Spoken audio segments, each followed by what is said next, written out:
The paper on the desk trembled, not because Damien Cross was afraid, but because his hand would not stay still.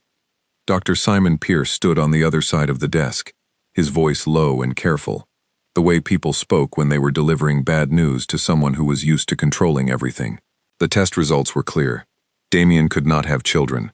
For a man who ran one of the most powerful organizations in the city, who solved every problem with money, threats, or sheer will, this was a problem he could not fix. He did not shout. He did not throw anything. He simply sat there, staring at the paper, while something inside him quietly broke. That evening, Elena was setting the table when Damien walked in. She smiled at him the way she always did, warm and unguarded, the smile of a woman who trusted her husband completely. She had no idea that in the next 10 minutes, her entire world would collapse. "We need to talk," Damien said. Elena set down the plate in her hand. Something in his tone made her stomach tighten. "About what?" "About us," he said. "It's over, Elena. I want a divorce." The room went silent.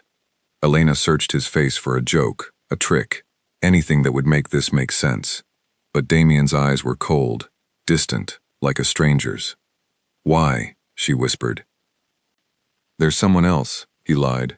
The words tasted bitter in his mouth, but he said them anyway. It was easier than the truth. Easier than admitting that he could not give her a child. Easier than watching her pity him. Elena's hands shook. 3 years of marriage, 3 years of loving this man with everything she had, and now he was throwing it away with a lie she never saw coming. She wanted to scream, to demand real answers, to fight for what they had built together. But the look on his face told her that fighting would be useless. Damien Cross had already made his decision, and Damien Cross never changed his mind. "Fine," she said, her voice breaking, "if that's what you want." She signed the papers 3 days later, her signature shaky, her heart in pieces.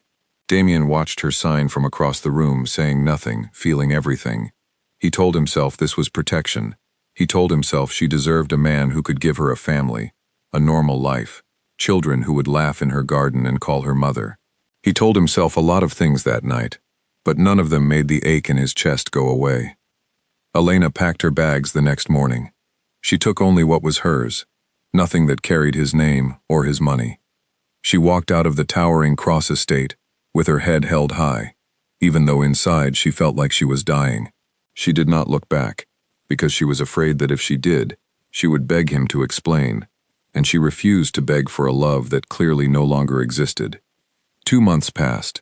Elena rented a small apartment in a quiet part of the city, far from the world of guards, dark cars, and locked doors she used to live behind. She got a job at a flower shop, arranging bouquets for strangers who were falling in love, getting married, or grieving someone they lost. It felt strange to arrange flowers for other people's happiness, while her own life had turned to ash. One morning, she woke up feeling dizzy. She thought it was stress, or lack of sleep, or the weight of everything she was carrying.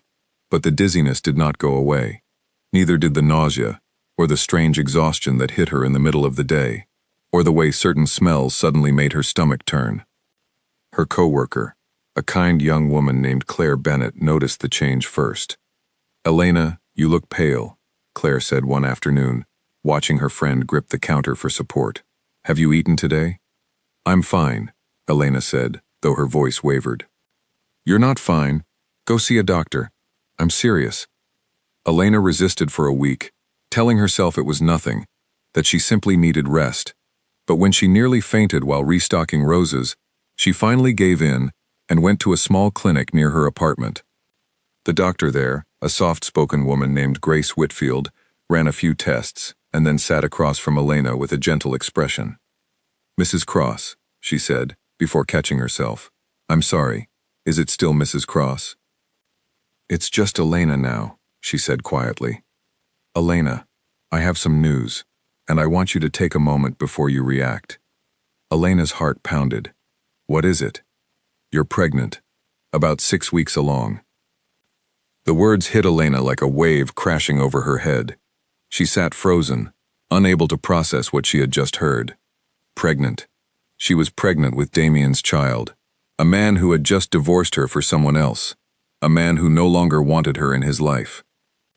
She did not cry in the clinic. She waited until she got home, sat on the edge of her bed, and let the tears fall freely, one after another, until her pillow was soaked and her chest ached from the weight of everything she was feeling. Joy and heartbreak tangled together in a way she never imagined possible. She was going to be a mother, and the father was a man who had walked away from her without a single honest word. That night, she made a decision that would shape the rest of her life. She would not tell Damien. She would not let her child grow up in a world of danger and secrets, surrounded by men who carried weapons instead of warmth. She would not let herself be seen as someone chasing his money, now that a baby was involved. She would disappear, quietly, and build a new life somewhere far from the shadow of the cross name. Within 2 weeks, Elena packed everything she owned into a single suitcase and boarded a bus heading toward the coast. She chose a small town called Willow Bay, a place with quiet streets, salty air, and no one who knew her name. She used her mother's maiden name, Elena Hart, and rented a tiny apartment above a bakery run by a warm, silver-haired woman named Margaret Doyle. Margaret took one look at Elena's tired eyes and gentle belly and decided, without being asked, that this young woman needed someone in her corner. "You can work mornings," Margaret said, handing her an apron before Elena had even finished introducing herself. "The ovens are hot, but the customers are kind. You'll like it here."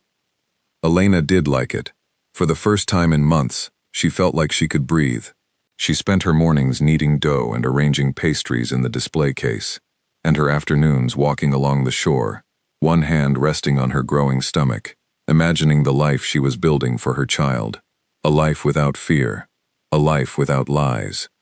Meanwhile, back in the city, Damien Cross was falling apart in silence. He buried himself in work, taking on more responsibility, making harder decisions, staying awake until the early hours of the morning, just so he would not have to lie in an empty bed and think about Elena. His closest advisor and longtime friend, a sharp, quiet man named Nathan Cole, noticed the change immediately. "You haven't been the same since she left," Nathan said one evening, watching Damien stare blankly at a stack of papers he was not actually reading. "I don't want to talk about it," Damien replied. "You never do. But it's affecting your judgment. People are noticing." Damien slammed the folder shut. "I said I don't want to talk about it." And Nathan did not push further, but he watched his friend carefully over the following weeks. Damien grew thinner, quieter, more short-tempered than usual. He stopped attending social gatherings. He barely ate. The man who once commanded every room he entered now seemed like a shadow of himself, haunted by a decision he refused to admit was a mistake. What none of them knew, not Damien, not Nathan, not anyone in the Cross organization, was that the diagnosis that shattered Damien's world was not entirely accurate. Dr. Simon Pierce, the same man who delivered the devastating news, had been dealing with his own troubles at the time, distracted by personal debts and a rushed schedule that left little room for double-checking sensitive results. A second opinion might have told a different story, but Damien, consumed by shame and certain that a second opinion would only confirm the same painful truth, never sought one. He accepted the diagnosis as final and let it destroy the best thing in his life. Late one night, as autumn rain tapped gently against the windows of her small apartment in Willow Bay, Elena felt the first real kick from her baby. She placed both hands over her stomach and smiled through tears, whispering softly into the quiet room. "It's just us now," she said. "But I promise you, you are going to have a beautiful life. I'll make sure of it." Outside, the waves rolled steadily against the shore, carrying her secret further and further from the world she used to know, unaware that the truth would not stay buried forever. A gunshot echoed through the warehouse district, and Nathan Cole ducked behind a stack of crates, his heart hammering against his ribs. Someone was firing at the delivery team, and it was not supposed to happen this way. The shipment was meant to be routine, quiet, unremarkable. Instead, chaos had erupted, and now Nathan needed to get his men out before things got worse. He radioed Damien immediately. "We have a problem. Someone tipped off the Voss family. They knew our schedule." Damien's voice came back sharp and controlled, though fury simmered beneath every word. "Pull everyone out. Now I'll handle the rest." This was the world Damien lived in, a world where trust was a luxury few could afford, where a single leak could cost lives, and where the man at the top had to stay one step ahead of every rival who wanted to see him fall. Victor Voss, the head of a rising criminal family, had been circling the Cross organization for months, testing its defenses, looking for cracks. Damien's recent distraction, caused by heartbreak he refused to name, had created exactly the kind of crack Victor was searching for. After the incident at the warehouse, Damien called an emergency meeting with his top people. Nathan sat across from him, along with a handful of trusted lieutenants, all waiting for direction. Damien looked older than his years that night, his jaw tight, his eyes sharp with restrained anger. "Find out who talked," Damien said. "I want answers by morning." "And if we find them?" one of his men asked. "Then we send a message that this family is still standing strong," Damien said, though even as he spoke, part of him wondered if that was even true anymore. Without Elena, nothing felt solid. Nothing felt worth protecting the way it used to. Nathan stayed behind after the others left, watching his friend pace the length of the office like a caged animal.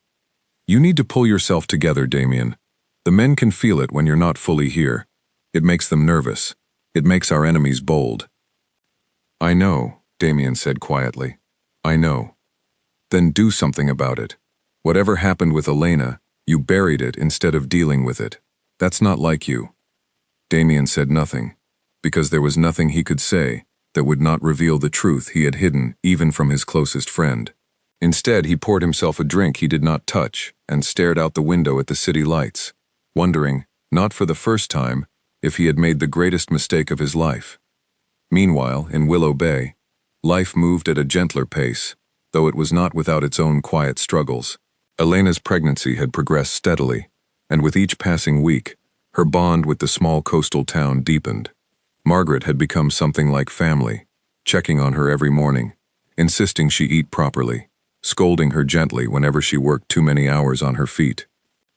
"You need to slow down," Margaret said one morning, taking a tray of bread from Elena's hands before she could carry it to the front counter herself. "That baby needs rest, not flour dust." Elena laughed softly, the sound still a little rusty from disuse. "I feel fine, Margaret, really. You always say that. Sit down before I make you sit down." Elena obeyed, easing herself onto a stool near the window, watching the morning light spill across the cobblestone street outside. She had grown to love these mornings, the smell of fresh bread, the sound of the bell above the door as customers came and went, the gentle rhythm of a life that asked nothing more of her than honesty and hard work. Claire, her old co-worker from the flower shop, had kept in touch through occasional letters, never knowing exactly where Elena had gone, only that she needed space and time. In one letter, Claire wrote about how much she missed their conversations, and how she hoped that wherever Elena was, she had found some peace. Elena wrote back carefully, revealing little about her location, but sharing the truth about the pregnancy for the first time. "I'm going to be a mother," she wrote. "I never expected this chapter of my life, especially not now, but I feel something I haven't felt in a long time: hope." She did not mention Damien. She could not bring herself to write his name, not even in a private letter to a trusted friend. Some wounds were still too raw to touch. As the months passed, Elena settled into a rhythm that felt, for the first time since her divorce, like something resembling happiness. She decorated a small nursery in the corner of her apartment, with soft yellow curtains, and a second-hand crib she had sanded and painted herself. She read parenting books late into the night, made lists of names, and imagined a future filled with small shoes by the door and laughter echoing through her modest home. But even in Willow Bay, far from the world of warehouses and gunfire, danger had a way of finding its way back. It began with a delivery truck that took a wrong turn one afternoon, driven by a young man named Oliver Bennett, who worked for a logistics company that, unknown to him, had ties to the Cross organization through a chain of business contracts several layers removed from Damien himself. Oliver had stopped in Willow Bay to make a delivery to the very bakery where Elena worked, carrying supplies for Margaret's shop. While waiting for his paperwork to be signed, Oliver struck up a friendly conversation with Elena, admiring the neat rows of pastries and asking casual questions about the town. Elena, always polite, chatted with him for a few minutes before returning to her work, never suspecting that this brief, harmless exchange would eventually connect two worlds that were never supposed to touch again. Oliver mentioned the pregnant woman at the bakery to a coworker back at the city office, simply as pleasant small talk, describing how kind and gentle she seemed. That coworker, without any ill intention, mentioned it to his cousin, who happened to work part-time, doing administrative tasks for one of the smaller companies under the Cross umbrella. Word, as it often does in interconnected worlds, traveled further than anyone intended. It reached Nathan Cole nearly 3 months later, delivered almost as an afterthought during an unrelated conversation about supply routes along the coast. "Funny thing," the associate said. "There's a pregnant woman working at a little bakery in Willow Bay. People say she used to live in the city. Real polite. Keeps to herself.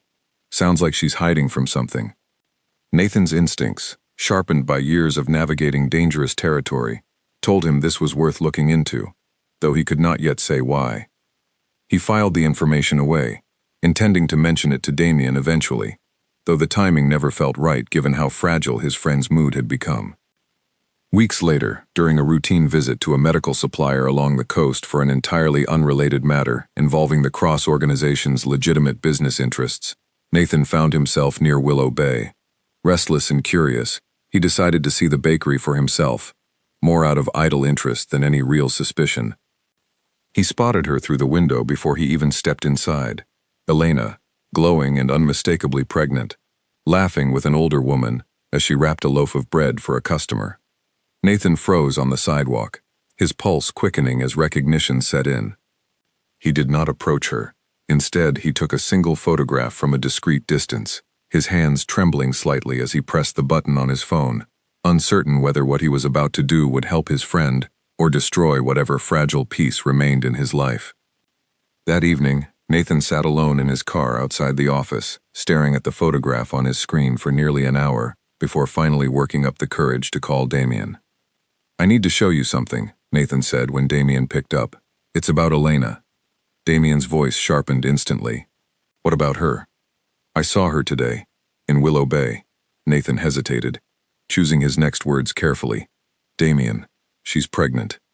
Silence stretched across the line, so long that Nathan wondered if the call had dropped.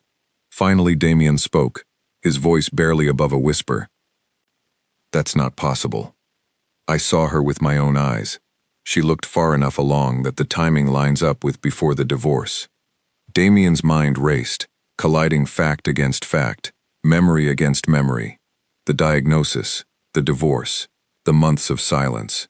If Elena was pregnant, and the timing matched what Nathan described, then only one explanation made sense, an explanation that shattered everything Damien believed about himself. "Send me the photograph," Damien said, his voice tight with restrained emotion. Nathan sent it immediately. Damien stared at the image on his screen for a long time, studying every detail. The soft curve of Elena's stomach, the warmth in her smile, a happiness he had not seen on her face in longer than he cared to admit. Something inside him cracked wide open, guilt and hope crashing together in a way that left him breathless. He picked up his phone and dialed a private number, one he had not used in years, belonging to a specialist known for handling delicate medical matters with absolute discretion. "I need someone to review a diagnosis," Damien said. "Immediately, and I need it done quietly." The specialist, an experienced doctor named Henry Caldwell, agreed to meet Damien the following morning. Damien spent the entire night pacing his office, replaying every moment since his divorce, wondering how he could have let shame convince him to walk away from the woman he loved without ever questioning the diagnosis that started everything. The next morning, Henry reviewed the original test results alongside a new set of samples Damien insisted on providing immediately. After several tense hours, Henry called Damien into his office, his expression unreadable. "There were irregularities in your original results," Henry said carefully. "Based on what I'm seeing now, and cross-referencing with your previous file, it appears the initial diagnosis was inaccurate, possibly due to contamination in the sample, or an error during processing. It happens more often than people realize, especially in facilities under pressure." Damien felt the floor tilt beneath him. "So I'm not infertile. Based on these results, no. There's nothing here suggesting you would be unable to conceive a child." The information hit Damien harder than any bullet ever could. He had thrown away his marriage, humiliated the woman he loved, and disappeared into months of self-imposed misery, all because of a mistake, a careless error made by an overworked doctor who never bothered to confirm his findings. Rage boiled beneath Damien's calm exterior as he stormed into Dr. Simon Pierce's clinic that same afternoon, demanding answers. Simon, pale and stammering, admitted that he had been dealing with significant personal problems around the time of Damien's test, including financial troubles that clouded his focus and judgment. "I should have run a second test," Simon admitted, his voice shaking under Damien's furious stare. "I take full responsibility. I never imagined the consequences would be this severe." Damien said nothing, turning and walking out of the clinic without another word, because there was nothing Simon could say that would undo the damage already done. Elena had spent months alone, pregnant and hurting, believing Damien had abandoned her for someone else, when the truth was far more complicated and far more painful than either of them could have imagined. That night, Damien stood on his balcony overlooking the city, gripping the railing so tightly his knuckles turned white. He had a choice to make. He could continue hiding behind pride and fear, or he could go to Willow Bay and face the consequences of everything he had done, no matter how difficult that conversation might be. Nathan found him there hours later, still staring out at the skyline. "What are you going to do?" Nathan asked quietly. Damien turned to face his friend, determination replacing the guilt that had consumed him for weeks. "I'm going to bring her home. Both of them. She might not want to see you," Nathan warned gently, "after everything that happened."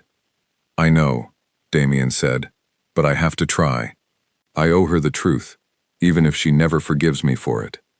The following morning, Damien packed a small bag and prepared to leave the city for the first time in months, heading toward the quiet coastal town where the woman he loved and the child he never thought he could have were waiting, unaware that their entire world was about to change once again. The bell above the bakery door rang sharply, and Elena nearly dropped the tray in her hands when she saw him standing there. Damien Cross, in the flesh, framed by the morning light, looking both familiar and like a stranger all at once. For a moment, neither of them moved. The bakery around them seemed to fade into silence, the world narrowing to just the two of them and the impossible distance between them. "You shouldn't be here," Elena said, her voice trembling with a mixture of shock and anger. "I know," Damien said, "but I couldn't stay away. Not after what I found out." Margaret, sensing the tension immediately, quietly ushered the few customers in the shop toward the door, murmuring something about an early closing, before disappearing into the back room herself, leaving Elena and Damien alone amid the smell of fresh bread and the ticking of an old clock on the wall. "What do you want, Damien?" Elena asked, setting the tray down carefully, one hand instinctively moving to rest against her rounded stomach. "I want to explain," he said. "I know I don't deserve the chance, but please, just hear me out." Elena crossed her arms, her eyes hard with months of buried pain. "You divorced me for someone else. What else is there to explain?" Damien took a step closer, his voice softening. "There was no one else, Elena. I lied to you. I lied because I couldn't face telling you the truth." Confusion flickered across her face. "What truth?" "I was told I couldn't have children," Damien said, the words finally spilling out after months of silence. "A diagnosis. Months before the divorce. I panicked. I thought I was taking away your chance at the family you always wanted, and instead of talking to you about it, instead of trusting you enough to figure it out together, I pushed you away. I told myself I was protecting you, but the truth is, I was a coward." Elena felt the room spin slightly, her hand gripping the edge of the counter for support. "You lied about an affair because you thought you were infertile?" "Yes," Damien admitted, shame written across every line of his face. "And I was wrong, Elena. The diagnosis was a mistake, a careless error by a doctor who never should have signed off on it without a second test. I found out just days ago, right around the same time I learned you were pregnant." Elena's mind raced, memories crashing together in painful new patterns. The cold, sudden divorce, the lie about another woman, months of heartbreak and confusion, all rooted in a mistake that Damien had been too afraid to question. Tears filled her eyes, though she fought hard to keep them from falling. "Do you understand what you put me through?" she said, her voice breaking despite her effort to stay strong. "I left everything behind. I built a new life from nothing because I thought you didn't want me anymore. I thought you didn't want our child." "I didn't know about the baby," Damien said quietly. "If I had known, would it have changed anything?" Elena interrupted, her eyes flashing with old hurt. "Or would you have still pushed me away because of your pride?" Damien had no answer that would satisfy her, because deep down, he was not entirely sure himself. All he knew was that standing in front of her now, seeing the life growing inside her, a life he had created without ever believing it possible, he felt a determination stronger than anything he had ever known. "I can't undo what I did," he said, "but I'm here now, and I'm not leaving unless you tell me to. I want to be part of this child's life, and I want the chance to earn back your trust, even if it takes years." Elena studied him carefully, searching his face for any trace of the deception that had once defined their final days together. What she found instead was raw honesty, a vulnerability she had never seen in the powerful, controlled man she once knew. "I need time," she finally said. "You can't just show up and expect everything to go back to the way it was." "I'm not expecting that," Damien said. "I just want the chance to be here, however long that takes." Their conversation was interrupted by the sound of a car pulling up outside, sleek and dark, clearly out of place among the modest vehicles that usually lined Willow Bay's main street. Damien's expression shifted instantly, his protective instincts sharpening as he glanced toward the window. "Stay here," he said quietly to Elena, moving toward the door. Two men stepped out of the car, both wearing expensive suits that did nothing to soften the coldness in their expressions. Damien recognized them immediately as associates of Victor Voss, the same family responsible for the recent attack on his warehouse shipment. His stomach tightened with dread as he realized what their presence here meant. They had found Elena too.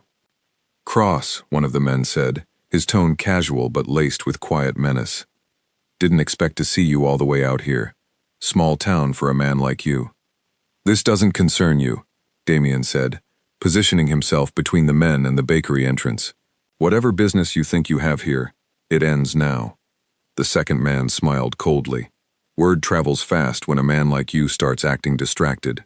Mr. Voss noticed you've been slipping lately. Made us curious what could possibly pull your attention away from business. Turns out, it's a woman. A pregnant woman." Elena, who had crept closer to the doorway despite Damien's warning, felt a chill run through her at the man's words. She realized, with growing horror, that her quiet, peaceful life in Willow Bay had just been shattered by the same dangerous world she had worked so hard to escape. "Leave," Damien said, his voice low and controlled, though fury simmered just beneath the surface. "This is your only warning. Relax, Cross. We're not here to cause trouble today, just delivering a message. Mr. Voss wanted you to know that he's aware of your new priorities. Family can be such a vulnerability, don't you think? Especially in our line of work." With that, the two men returned to their car and drove away, leaving a heavy silence in their wake. Elena stood frozen in the doorway, her hands trembling as the reality of the threat settled over her. "They know," she whispered. "They know about the baby." Damien turned to her, his expression hardening with resolve. "I promise you, nothing will happen to either of you. But we need to move quickly. Willow Bay isn't safe anymore, not with the Voss family aware of your location." "This is exactly what I was trying to avoid," Elena said, panic creeping into her voice. "This is why I left in the first place. I didn't want our child growing up surrounded by danger, threats, and men who use fear as a weapon." "I understand," Damien said gently, "and I know I have no right to ask this of you. But please, let me protect you. Let me protect our child. I have resources, people I trust completely, places far safer than anywhere you could hide on your own." Elena wrapped her arms around herself, torn between anger at the situation Damien's world had created and fear for the safety of her unborn child.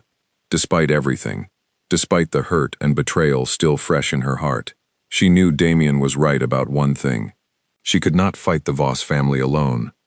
"Fine," she said finally, her voice tight with reluctant surrender. "But this doesn't mean I forgive you. This doesn't mean we're back together. I'm doing this for our baby, nothing more. I understand, Damien said. That's more than I deserve right now.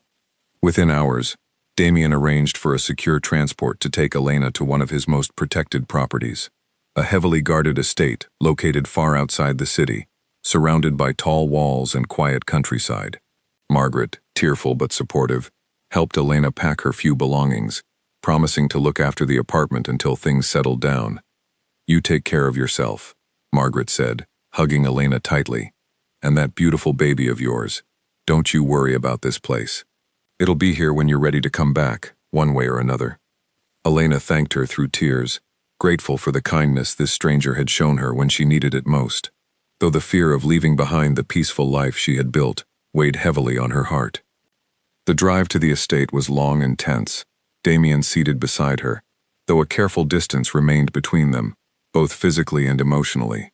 Nathan Cole sat in the front seat, occasionally glancing back to check on them, his expression grim as he processed the reality of the Voss family's growing boldness. We need to increase security around the entire perimeter, Nathan said quietly to Damien. If they found her in Willow Bay, they could find this location too, eventually. I know, Damien replied. We'll handle it, whatever it takes. Elena stared out the window, watching the countryside blur past, her hand resting protectively over her stomach. Despite the danger surrounding her, despite the uncertainty of what her future now held, she felt her child move gently inside her, a quiet reminder of why she needed to stay strong, no matter how frightening the road ahead might be. As night fell and the car finally approached the gates of Damien's estate, tall and imposing against the darkening sky, Elena took a deep breath, steadying herself for whatever challenges awaited her within those walls. She had left this world once, believing she would never return. Now, fate had pulled her back, and this time, she was determined to face it, not as the woman who once blindly trusted a man who broke her heart, but as a mother, fighting fiercely for the safety of her child. Inside the estate, preparations were already underway. Guards patrolled the grounds with heightened alertness. Communication systems buzzed with updated security protocols, and every entry point received reinforced monitoring. Damien moved through the halls with a renewed sense of purpose, no longer the broken man who had spent months drowning in regret, but the determined leader his organization needed him to be, now fighting not just for power, but for the family he almost lost forever. Yet even as the estate buzzed with activity, an uneasy tension lingered in the air, a quiet acknowledgement that the Voss family's message had been more than a simple warning. It was a declaration, a signal that the coming days would test everything Damien Cross had built, and everything he now desperately wanted to protect. An alarm blared through the estate at 3 a.m, jolting Elena awake from a restless sleep. Her heart pounded as she sat upright, one hand instinctively covering her stomach, the other reaching for the lamp beside her bed. Footsteps echoed down the hallway outside her room, quick and purposeful, followed by a sharp knock at her door. Elena, it's Damien. Open the door. She fumbled with the lock, her hands shaking, and found Damien standing there fully dressed, his expression tense but controlled. Behind him, Nathan hurried past with 2 other guards, all moving with practiced efficiency. What's happening? Elena asked, fear tightening her voice. Someone tried to breach the outer gate, Damien said. Our security caught it before anyone got close to the house. You're safe, but I need you to come with me to the lower level until we confirm the situation. Elena did not argue. She followed him quickly through the quiet halls, down a hidden staircase that led to a reinforced room beneath the estate, designed for exactly this kind of emergency. The room was simple but secure, containing a small bed, a communication panel, and enough supplies to last several days if necessary. Stay here, Damien said. I'll come back the moment it's handled. Damien, Elena said, catching his arm before he could leave. Please be careful. Something flickered across his face, surprise mixed with quiet gratitude, as if her concern for his safety was the last thing he expected after everything between them. I will, he said softly, before disappearing back up the staircase.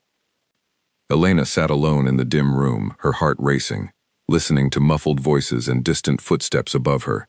She thought about the life she had tried to build in Willow Bay, the peaceful mornings at the bakery, the quiet walks along the shore, and how quickly all of it had been swept away by a world she never wanted her child to know.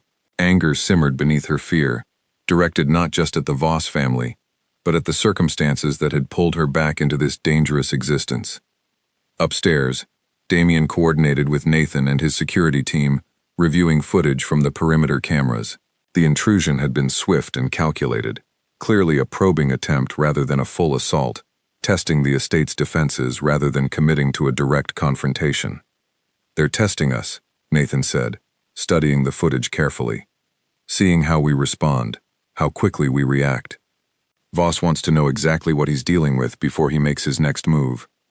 Then we make sure he sees exactly how prepared we are," Damien said. "Increase patrols. Bring in the additional team from the northern property. I want this place secure enough that Voss thinks twice before trying anything like this again." Over the following days, the estate transformed into a fortress, guards stationed at every entrance, advanced monitoring systems installed throughout the grounds, and a strict protocol established for anyone entering or leaving the property. Despite the heightened security, Damien made a point of spending time with Elena each day, slowly, carefully, rebuilding a connection that had been shattered months before. "You don't have to keep checking on me," Elena said one afternoon, though her tone carried less sharpness than it once had. "I want to," Damien replied simply, taking a seat across from her in the sunlit sitting room. "I miss this. Simple conversations. Just being near you." Elena studied him carefully, noticing the sincerity in his expression, so different from the composed, guarded man she had known during their marriage. "You've changed," she said quietly. "I've had a lot of time to think about everything I did wrong," Damien admitted, "about how much I valued control over honesty, pride over trust. I convinced myself that protecting you meant making decisions for you, without ever giving you the chance to decide for yourself. That was never fair to you, Elena. I see that now." Elena remained silent for a long moment, processing his words. Part of her wanted to hold on to her anger, to protect herself from being hurt again. But another part of her, the part that remembered the man she had fallen in love with years ago, recognized genuine change when she saw it. "I'm not ready to trust you completely," she said finally, "but I'm willing to see where this goes, for our child's sake if nothing else." "That's all I'm asking for," Damien said, relief evident in his voice. Their fragile progress was tested further when Nathan burst into the room one evening, his expression grave. "We have a problem." Voss made contact directly. "He wants a meeting. Tomorrow night. Neutral location. Says he's willing to discuss terms." "Terms for what?" Elena asked, alarm creeping into her voice. "Terms for leaving us alone," Damien said grimly. "Or terms for war. With Voss, it could go either way." "You're not seriously considering going," Elena said, panic rising as she realized what Damien intended. "I have to," Damien said. "If I refuse, he'll see it as weakness, and he'll come after this estate directly. If I go and negotiate properly, there's a chance we can resolve this without further danger." "And if it's a trap?" Elena asked, her voice trembling. "What happens to me, to our baby, if something happens to you?" Damien knelt beside her chair, taking her hands gently in his. "I won't let that happen. Nathan will accompany me, and will take every precaution necessary. But avoiding this meeting isn't an option. Voss won't stop until this is resolved one way or another, and I would rather face him directly than wait for him to make the next move against us."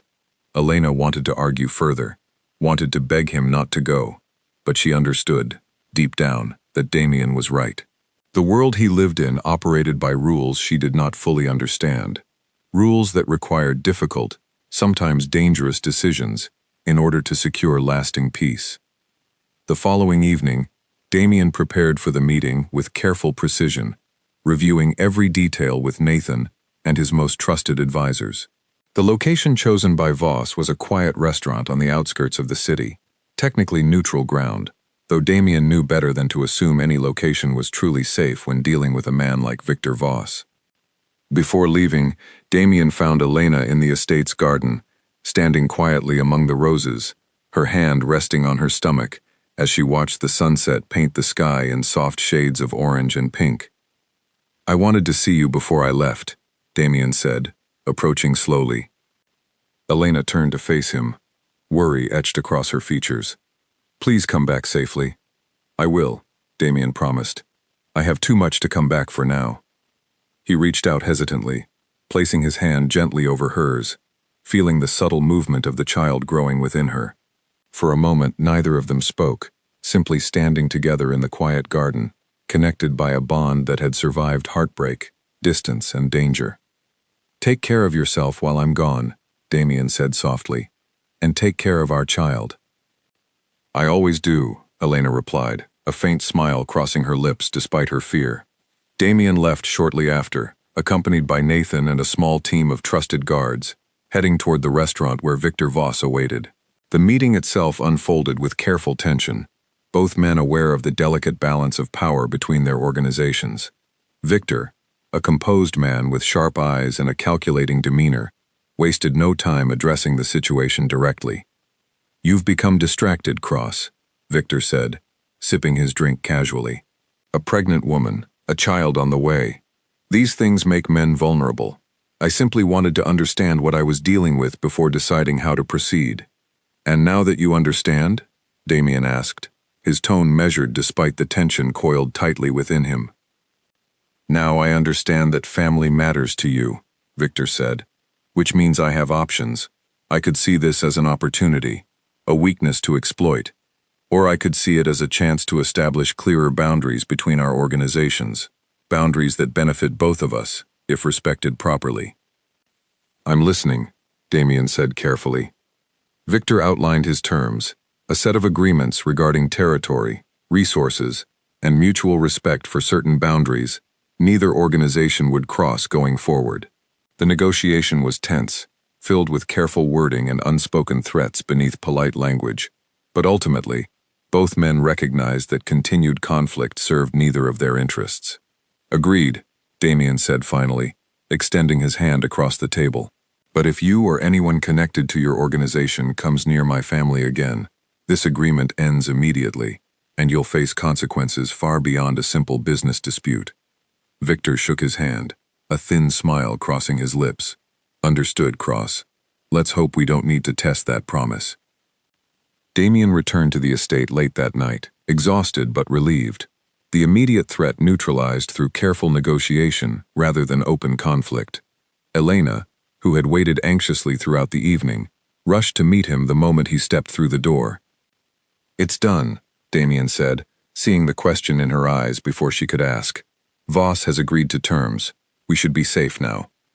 Relief washed over Elena's face, tears welling in her eyes, as months of accumulated fear finally began to ease. "Thank you," she whispered, "for protecting us." "Always," Damien said, gently wiping a tear from her cheek. "I know I still have a long way to go to earn back your trust completely, but know that protecting you and our child will always come first, no matter what challenges we face." Standing together in the quiet entryway of the estate, surrounded by the aftermath of danger finally resolved, Elena felt something shift within her, a cautious hope beginning to take root where fear and heartbreak had lived for so long. She was not ready to fully trust Damien again, not after everything that had happened, but for the first time since her world had fallen apart, she allowed herself to imagine a future where healing, and perhaps even love, remained possible. A sharp pain gripped Elena's stomach at 4 a.m, pulling her from sleep with a gasp.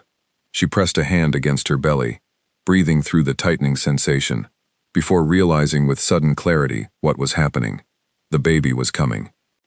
"Damien," she called out, her voice cutting through the quiet house. He appeared in her doorway within seconds, alert and already moving toward her.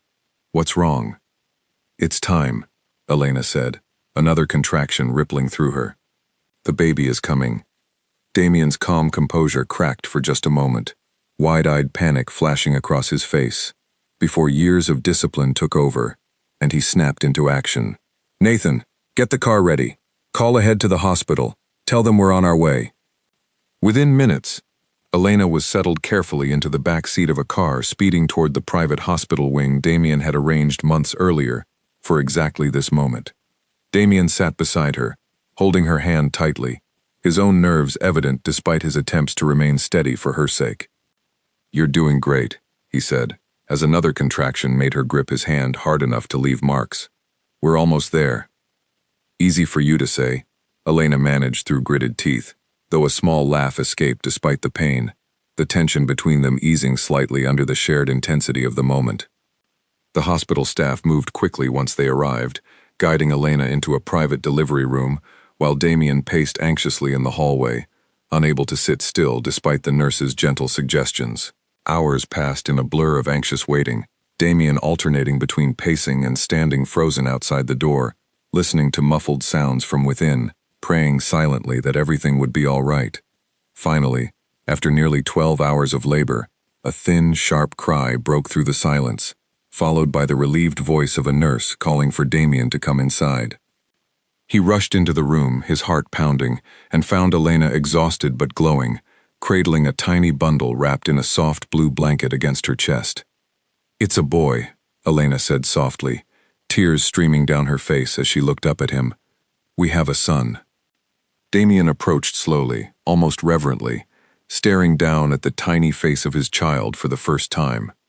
Every doubt, every fear that had once convinced him he would never experience this moment, dissolved instantly as he reached out and gently touched his son's small hand. "He's perfect," Damien whispered, his voice thick with emotion he had never allowed himself to show before. "Absolutely perfect." "What should we name him?" Elena asked, watching Damien carefully as he continued staring at their son with wonder written across his face. Damien thought for a long moment before answering. "Oliver," he said finally. "Oliver Cross. It means peace. After everything we've been through, I think that's exactly what he represents for us." Elena smiled through her exhaustion, nodding in agreement. "Oliver Cross. I love it." In the weeks that followed, the estate transformed once again, no longer a fortress bracing for conflict, but a home slowly filling with the sounds of new life. Damien adjusted his responsibilities within the organization, delegating more authority to Nathan and other trusted advisors, ensuring he had time each day to be present with Elena and their son. "You've changed the entire structure of how we operate," Nathan observed one afternoon, watching Damien rock little Oliver gently in his arms during a brief break between meetings. "Less time in the office, more delegation. Some of the older members aren't sure what to make of it." "Let them adjust," Damien replied, not taking his eyes off his son. "I spent years believing that power meant control over everything, every detail, every decision. I've learned that real strength means knowing what matters most, and protecting it fiercely, even if that means stepping back from things I used to consider essential." Elena, watching this transformation unfold over the following months, found herself slowly allowing the walls around her heart to soften. Damien remained patient throughout this process, never pushing her toward forgiveness before she was ready, simply showing up consistently, day after day, proving through actions rather than words that he had truly changed. One quiet evening, several months after Oliver's birth, Elena found Damien sitting alone in the garden, watching the sunset while Oliver slept peacefully in a bassinet beside him. She approached slowly, settling into the seat next to him without a word. "I've been thinking," she said after a comfortable silence, "about everything that's happened. The pain, the fear, all of it." "And?" Damien asked cautiously, unsure where this conversation was heading. "I think I'm ready to try again," Elena said softly. "Not because I've forgotten what happened, but because I've watched you become someone different over these past months. Someone I can imagine building a real future with." Damien turned to face her fully, hope shining in his eyes for the first time in longer than he could remember. "Elena, I promise you, I will spend every day proving that I deserve this chance. I will never let pride or fear come between us again." "I'm holding you to that," Elena said, though a genuine smile finally reached her eyes. Their reconciliation unfolded gradually, built on honest conversations, shared responsibilities, and a mutual commitment to transparency that had been missing during their first marriage. Damien made a point of including Elena in decisions that affected their family, never again making unilateral choices that excluded her voice from matters concerning their future. 6 months later, on a warm afternoon overlooking the same coastline where Elena had once rebuilt her life alone, Damien and Elena exchanged vows for a second time, surrounded by a small gathering of trusted friends and family. Margaret traveled from Willow Bay especially for the occasion, tears of joy streaming down her face as she watched the young woman she had once comforted find her way back to happiness. Claire stood nearby, beaming with pride at how far her friend had come since those difficult days at the flower shop. Nathan stood beside Damien as his closest friend and witness, watching the ceremony with quiet satisfaction, having seen firsthand the transformation his friend had undergone since those dark months of guilt and isolation. As Damien and Elena exchanged their vows, little Oliver rested peacefully in his grandmother's arms nearby, unaware of the journey that had brought his parents to this moment, unaware of the pain, the lies, and the fear that had nearly kept them apart forever. "I promise to always choose honesty over pride," Damien said, looking deeply into Elena's eyes. "I promise to trust you as an equal partner in every decision we make, and I promise to protect this family, not through control, but through love and unwavering loyalty." Elena, her eyes bright with tears of joy rather than sorrow, spoke her own vows in return. "I promise to trust again, to believe in second chances, and to build a life with you, rooted in honesty rather than fear. I promise to raise our son, surrounded by love, knowing that even the darkest moments can lead to unexpected light." As the sun set gently over the coastline, painting the sky in brilliant shades of gold and pink, Damien and Elena sealed their renewed commitment with a kiss, surrounded by the people who had supported them through the most difficult chapter of their lives. Somewhere in the distance, waves rolled steadily against the shore, carrying away the last remnants of pain and uncertainty, replaced now by the quiet promise of a future built on truth, resilience, and unbreakable love. Their story, born from heartbreak and misunderstanding, had transformed into something neither of them ever expected, proof that even the deepest wounds could heal when honesty finally triumphed over fear, and that sometimes the greatest strength lies not in control, but in the courage to trust again.